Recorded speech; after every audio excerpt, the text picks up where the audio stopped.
Hello everyone, welcome to our TJ Comments and Answers channel. I hope you are all doing well. In this video, we are going to prepare for the Learn from the Bible Congregation Book Study for the week of August 18th to 24th. This week we will study lessons 10 and 11. Let's begin.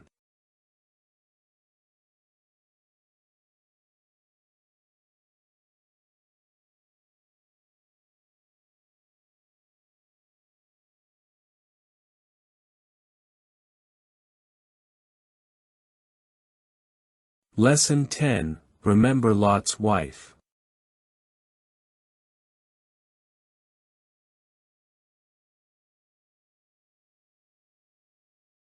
Question 1. Why did Jehovah destroy Sodom and Gomorrah? Jehovah destroyed Sodom and Gomorrah because the people who lived there were very wicked and practiced things he hates.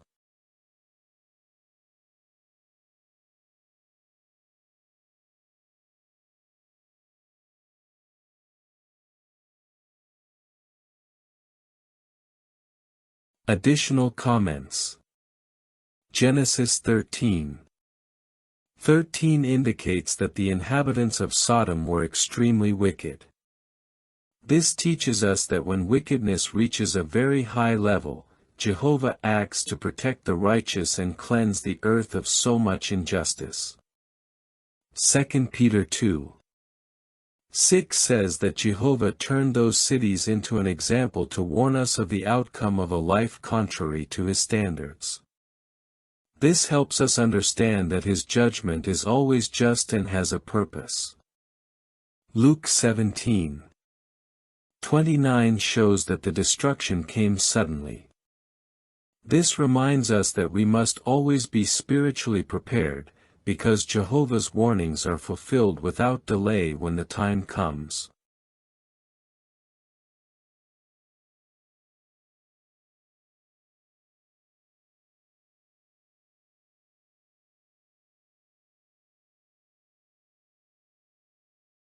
Question 2. Why did Lot's wife become a pillar of salt? Lot's wife became a pillar of salt because she disobeyed the command not to look back while they were fleeing.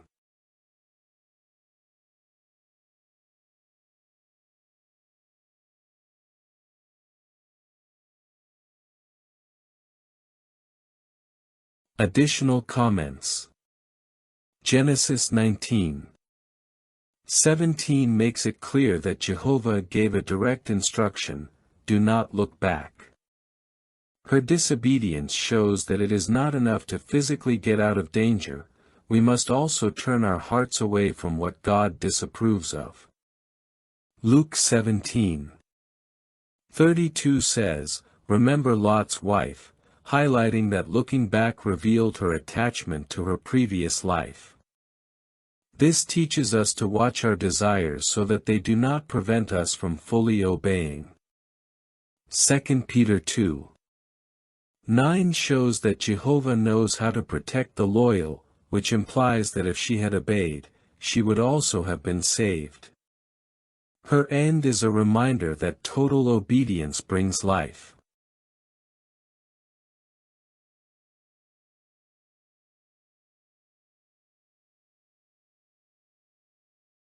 Lesson 11, A Test of Faith.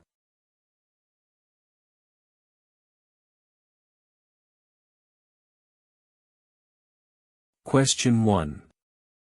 How did Abraham show that he trusted Jehovah? Abraham showed that he trusted Jehovah by being willing to sacrifice his only son, Isaac, obeying God's instructions without question.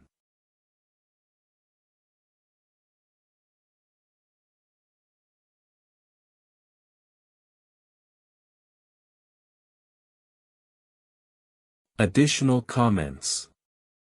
Hebrews 11:17-18 shows that Abraham obeyed without understanding why he had to sacrifice his son.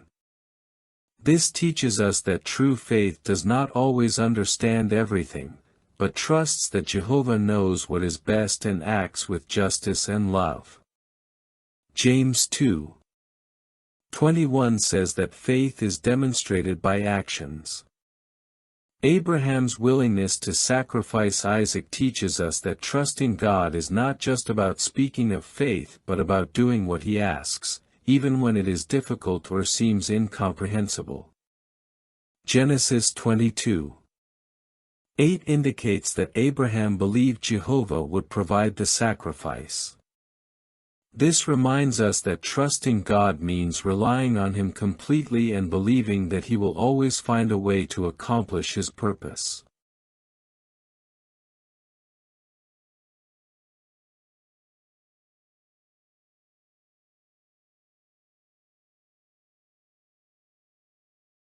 Question 2. What did Jehovah promise Abraham?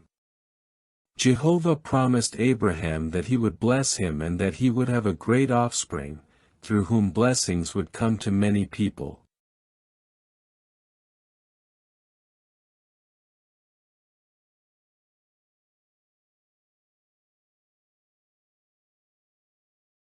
Additional comments.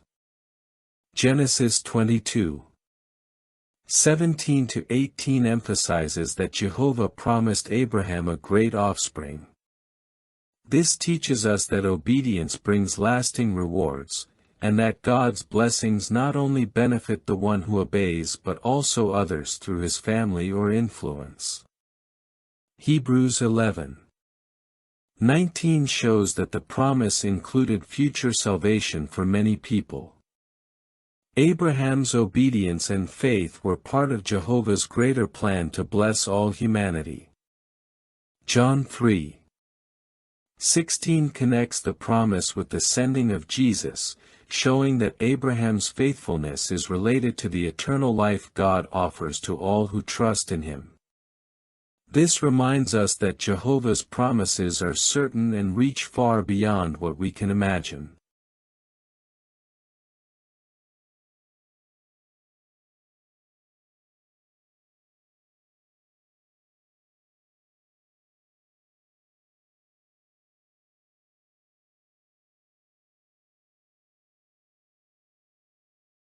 Well, these have been the practical answers for this week's congregation book study. I hope they are very helpful to you, my dear brothers and sisters. I send you a big hug, and may Jehovah bless and protect you always.